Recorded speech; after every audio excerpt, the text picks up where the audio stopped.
I will entitle this conference, small conference, Navigating Through the Reefs of the Post-Council. One aspect of the history of the Society of St. Pius X. This will show also the wisdom of Archbishop Lefebvre, his wisdom, his strength, his humility. It will help you understand, I hope, our position today, knowing one aspect that goes through the 47 years of our history.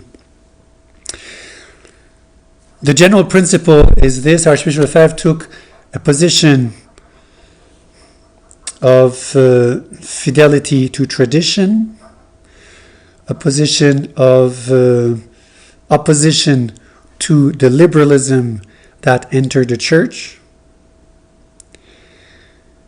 without ever cutting himself from Rome. These would be the major elements in his in the history of the society and in his positioning as the society and as the history of the world, the history of the church evolved. He understood, but many of his seminarians and many of his priests did not. And that's what I want to highlight this evening. I think it is important for you to understand or to know that the society, even under Archbishop Lefebvre, went through regular crises inside the society. And these crises were of two kinds. As it is said in one of the Psalms, 1,000 fall to my left and 10,000 to my right. So the Archbishop is walking on a very thin edge. And the edge of holding on to tradition, fighting modernism, keeping respect to the Pope and to the authorities in the church, but at the same time fighting the errors. It's an extremely difficult one, and I think he was able to do it because of his whole background, the formation he had received in Rome under Father Le Floch, his missionary life in Africa, and also the fact that for 11 years he was the Pope's representative in French Africa as an apostolic delegate. So he was totally traditional and totally Roman and totally anti-liberal. So the problem, as you can see, is when liberalism enters Rome. Now, how do you position yourself? So, we have mentioned in some of our talks the role of the Mass, that the Mass is the primary pole of attraction, if I may say, the primary anchor of Archbishop Lefebvre. For nothing in the world would he abandon the traditional Latin Mass, the Tridentine Mass. From the very early days, in 1969, when the new Mass came out, he told the seminarians, that they were going to keep the old Mass. Some persecution started in early 72 with a French bishop. 74 were some problems with the visitation of the two envoys from Rome, November 74. Then the Archbishop wrote his declaration on November 21st, 1974, where he clearly says, no one, quoting St. Paul, if we or an angel of heaven teach you a gospel other than you have received, let him be anathema. So no authority in the church, even the highest authority in the church, cannot teach us a faith which is against tradition. It cannot be. St. Paul says, let him go to hell. Anathema sit means go to hell. That's what it means. Be cut off from the church. So 1974, spring of 75 was the suppression of the society, the illegal suppression of the Society of St. Pius X by the Bishop of Fribourg against the law of the church. 75, I'm just bringing you up to the 1977. 1975, 1976 were the hot summer. Of course, throughout all these years, whenever there was a tug-of-war between the Archbishop and Rome, some would leave. Some seminarians would not come back. I think here and there, some priests, some professors would leave. They would disagree with the Archbishop. And so, well, the Archbishop knew it's a great turmoil, and there are a lot of reefs, and sometimes when you jerk the ship, well, you might lose a few passengers. We come to summer of 1977, and the end of the summer, beginning of September 1977, there was a major crisis in the seminary. This first, I think it was probably the first major crisis. In September 1977, the rector of the seminary, 2 or 3 professors of the seminary, and maybe 10 or more seminarians left. And the argument here was Archbishop Lefebvre was too soft. Too soft. He was leaning too much towards Rome. And so these, particularly the priests, not so much the rector, because the rector later on will come back and he's actually buried in Écône, the chanoine Berthaud. So he came back and things went well afterwards. But the priests who left, all these priests, well, a few priests, 2, 3, 4, they all became sedevacantist. And there's a famous sermon of Archbishop Lefebvre on September 18, 1977, at the occasion of the 30th anniversary of his episcopal consecration, in which he says, if you think, dear seminarian, he's preaching in Écône to 80, 90 seminarians, if you think that we're not teaching the Catholic faith here in this seminary, you have the whole library to go and check, and 30,000 books. You can go and check if the teaching we're giving you is Catholic or not. And if you think we're not teaching the Catholic faith, well then go, leave me. But we have all the arguments, all the evidence to prove that we are teaching the Catholic faith. So there was a major crisis, 1977. So a crisis, some thought the Archbishop was going too soft, was going to compromise. Although nothing had happened, but anyway, some were tempted by the sedevacantist ideal and fell into it. 1981,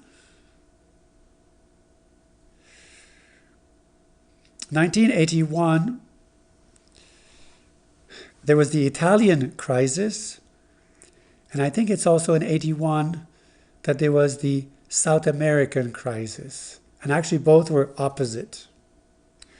I lived myself the 1981 Italian crisis. We had a priest ordained by Archbishop Lefebvre in the seminary who was teaching us apologetics. He was talking about, we had come to the chapter on the infallibility of the Pope in universal liturgical laws. If a Pope makes a law, a liturgical law for the universal church, is he infallible?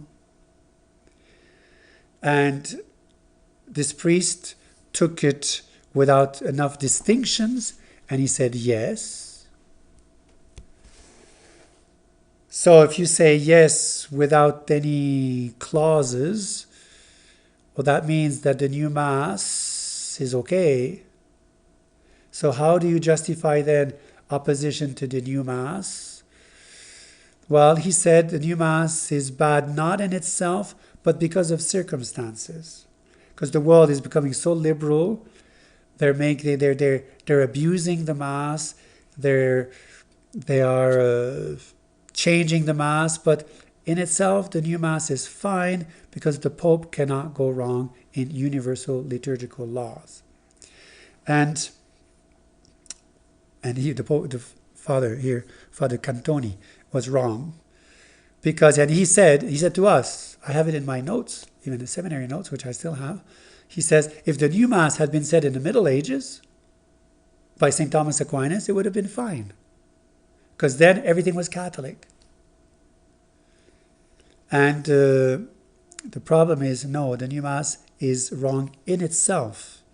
As Cardinal Ottaviani said, the new Mass departs in detail and in its whole of the Catholic theology of the Mass as defined by the Council of Trent in the 22nd session. So, and as a result of this changing of position on the new Mass, Father Cantoni, the summer of 1981, left with a group of Italian seminarians who were following him and is now saying the new Mass. Because if the new Mass depends on my disposition, if my disposition is good, then my new Mass will be good. So, a crisis, those who thought Archbishop Lefebvre was too hard. He cannot go against the Pope on matters that are infallible, and liturgical laws for the Universal Church are infallible. Therefore, we just have to accept it.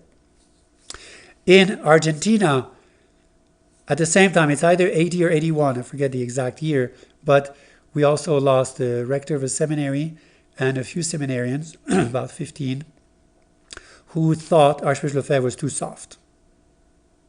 And this priest became sedevacantist, Father Morello, whom I met in a seminary myself.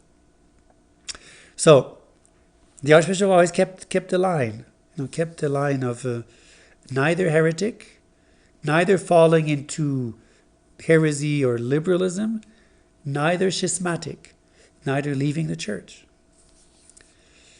1977, the French. 1981, the Italians and the Argentinians. 1983 was the Americans. 9 priests out of 15 in America in March of 1983 broke away. Actually, were kicked out, more literally, were kicked out by Archbishop Lefebvre. They wanted to have an American SSPX. They refused to pray for the Pope at benediction. They were clearly in a sedevacantist mentality, and so they were asked to leave the society. They became the famous 9, the group of 9, the glorious 9, as we call them. A few more added to them, to that group, the following year, 3 more added. So they went sedevacantist, thinking the Archbishop was too soft. So you see, it's the waters are, the ship is being tossed to and fro, right and left. It's very difficult. Sometimes the Archbishop had to, stand against what is happening in Rome. 83 was Luther, the year of Luther, the 500 years of the birth of Luther. The Archbishop, spoke very strongly about it, but they thought he was still compromising. It was not strong enough. 1988 was the consecration of bishops. So the Archbishop, logically, after wanting to come to the rescue of seminarians in the 69-70, in the early 70s, and the Mass became really the main battleground. So the Archbishop said, I need to make priests for this Mass because people are asking the Mass all over the world. And now we come to 1988, where in a logical development, and with the fact that Rome had accepted in May of 1988 that we could have one bishop. With that concession from Rome, the Archbishop went ahead and made the 4 bishops of June 30, 1988.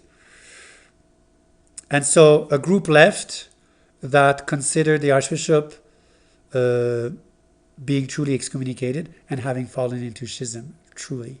So too hard. So the group that left were the group that formed the Society Fraternity of St. Peter. At that moment, Father Bizig and his other companions, they were 16 or 17. So they thought the Archbishop was really going into schism at that time. Even Michael Davies, even Jean Madiran in France, Michael Davies in England, they took distance with the Archbishop Lefebvre, but both of them, who were both for the English-speaking world, Michael Davies, and for the French, Jean Madiran, they were the best writers. They both, later on, about 10 years later, came back and said the Archbishop was right, finally. So we have that crisis of 1988. The Archbishop is considered too hard. So a group leaves, and Cardinal Gagnon, who had visited the society the previous November, when interviewed on the radio on that day, June 30, 1988, said, when he was asked, how many do you think will leave Archbishop Lefebvre? He said, well, I think about 80% will leave him. The reality is 16% left, the Archbishop, not 80%. So 84% remain faithful to Archbishop Lefebvre. And it's not to him as a man, is to the position, the doctrinal position, which is the only position truly Catholic, because 88 is also just after the meeting of Assisi. We have mentioned in a previous talk the whole concept of tradition. If you accept that Archbishop Lefebvre is truly excommunicated, truly schismatic, you accept that on the ground that his notion of tradition is incomplete and contradictory. Words Pope John Paul II used in the document Ecclesia Dei.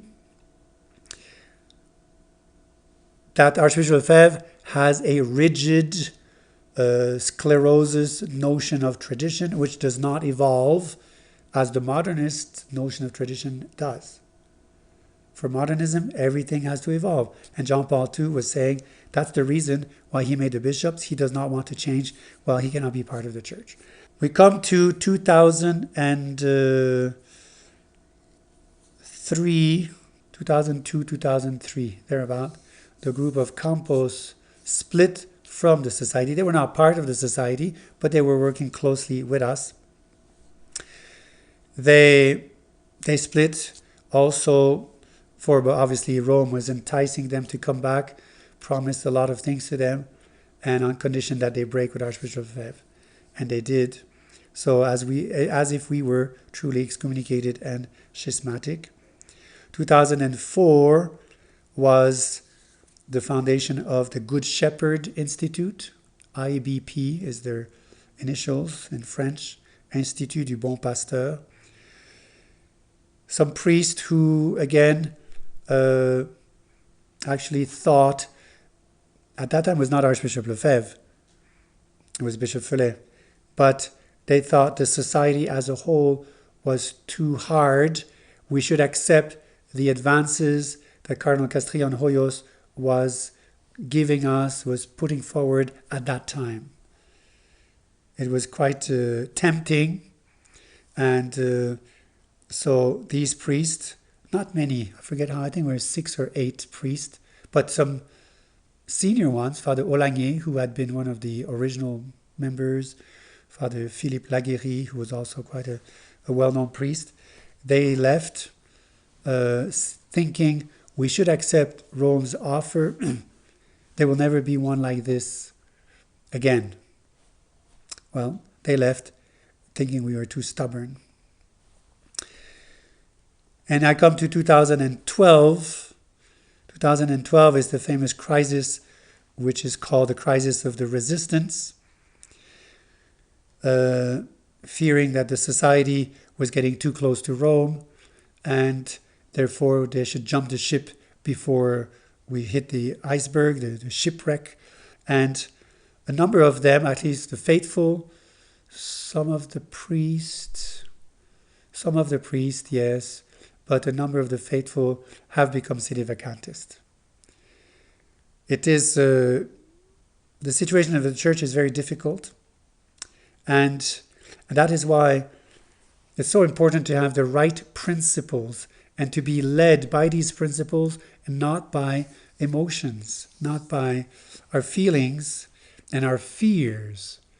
A lot of the resistance was based on fear of what was about to happen, and that's 6 years ago, and it has not happened.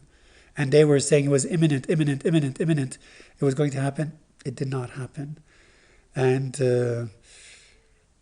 it caused a lot of turmoil. But at the end of the day, we're back to that position of Archbishop Lefebvre towards Vatican II and towards the new Mass.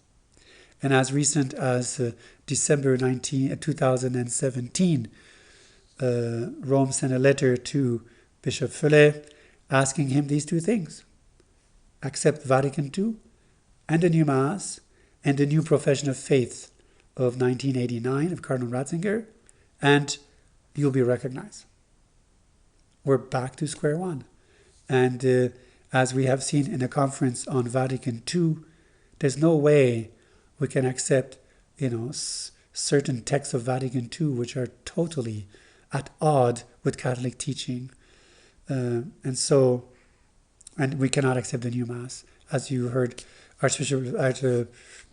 as we can hear Archbishop Lefebvre speak in his sermons and the famous conference in Montreal in 1982, he says we just cannot accept this new Mass. So we're back to the same position. So in this very brief overview of internal crisis of the society, we see that the principles of Archbishop Lefebvre actually are very sound. And when people either go liberal, and some priests went back to the new Mass, or they go on a hard line, they become sedevacantist, and they become truly schismatic. They cut themselves completely from Rome. They want to know nothing about Rome. They're cut off. They become like little Protestant churches. You realize, the wisdom of Archbishop Lefebvre, maneuvering, navigating in these very difficult times, but anchored on the teaching of the Church, on humility, and on the knowledge that, the Pope is not infallible in everything he says or does. And it's hard when we have to face that, just like Pope Francis today. It brings into question or into a greater study this whole teaching of the Church on infallibility. So, and that is what is happening. Now, even the conservatives, even traditionalists who are against SSPX, now they're forced to study infallibility. So how can he be Pope and do what he does and be infallible? Well, hold on a second. We need to define what is infallibility, what are the limits of infallibility, what are the conditions of infallibility. And now these ultimate phases of the Vatican II reforms that we are living with Pope Francis are forcing good people to really analyze these issues and in fact fall back on the line of Archbishop Lefebvre. And he said that back in the 60s when he fought at the council, in the 70s, he fought against the root of these problems. Now we are facing the fruit of the roots, the consequences, the effect of these causes. And it shows truly that Archbishop Lefebvre was really inspired and guided in the last 21 years of his life, from 70 to 1991, particularly the years of the Society of St. Pius X that he lived.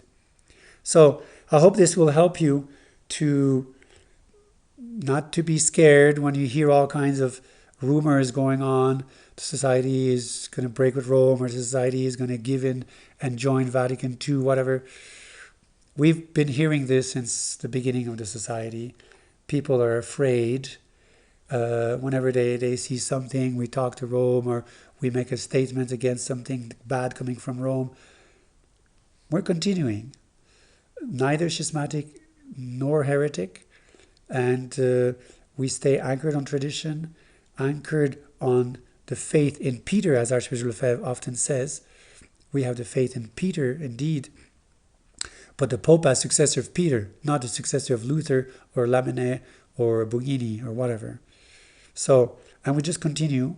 And if it's not the time to see the work of the society praised by Rome, I will continue, and one day it will come.